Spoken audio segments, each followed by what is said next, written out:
राधे राधे दोस्तों, रंग बिरंगे भावों से सुसज्जित कहानियों की दुनिया में आपका स्वागत है। आज स्टोरी टाइम फिर से ऐसे ही एक भाव को लेकर आपके सामने प्रस्तुत हुआ है।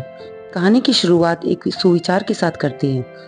तुलसी भरोसे राम के निर्भय होके सोई, अनहोनी होनी नहीं, होनी हो सो होई।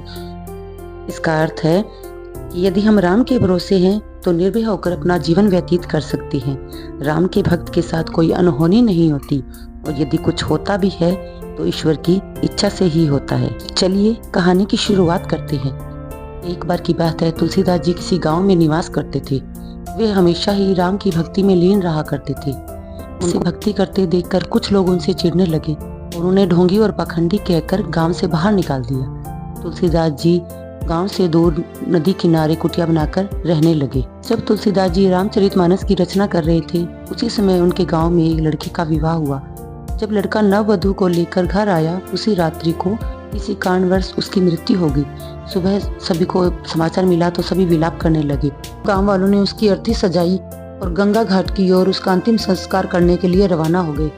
तभी उस लड़के की पत्नी ने सती होने की इच्छा से वह भी अर्थी के पीछे पीछे चल पड़ी।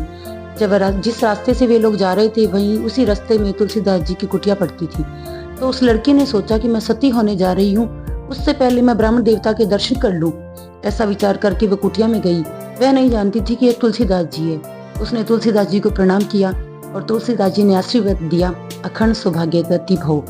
ऐसा सुनकर गाँव वाले बोले कि हम ये तो जानते थे तुम पाखंडी हो, लेकिन हमें यह नहीं पता था कि तुम इतने मूर्ख हो, क्योंकि जिसे तुमने अखंड सौभाग्यवती का आशीर्वाद दिया है उसकी पति की तो अभी अभी मृत्यु हुई है।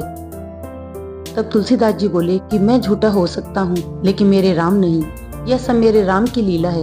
तो गांव वाले बोले यदि तुम्हारे राम सत्य हैं तो उसका प्रमाण दो। तब तुलसीदास जी ने कहा ठीक है, मैं आज प्रमाण देता हूँ। तुलसीदास जी ने अर्थी को नीचे रखवाया और मृत लड़के के कान में जाकर बोला राम ही सत्य है। ऐसा सुनकर मृत देह हिलने लगी। फिर तुलसीदास जी ने दोबारा उसके कान में कहा कि राम नाम ही सत्य है। ऐसा सुनकर वह सचेत हो गया और जब तीसरी बार यही उच्चारण किया तो वह लड़का खड़ा हो गया। सब यह देखकर बड़े आश्चर्यचकित हुए और सभी तुलसीदास जी के चरणों में गिरकर माफी मांगने लगे। तब तुलसीदास जी ने कहा कि यह सब मेरी राम की लीला है। इस संसार में जो भी हो रहा है राम की इच्छा से ही हो रहा है। राम की इच्छा से ही आप लोग इस रास्ते से आए और मेरे राम के सत्य होने का प्रमाण मिला। कहते हैं उसी घटना के बाद में अर्थी के पीछे राम नाम सत्य बोलने का रिवाज चल पड़ा।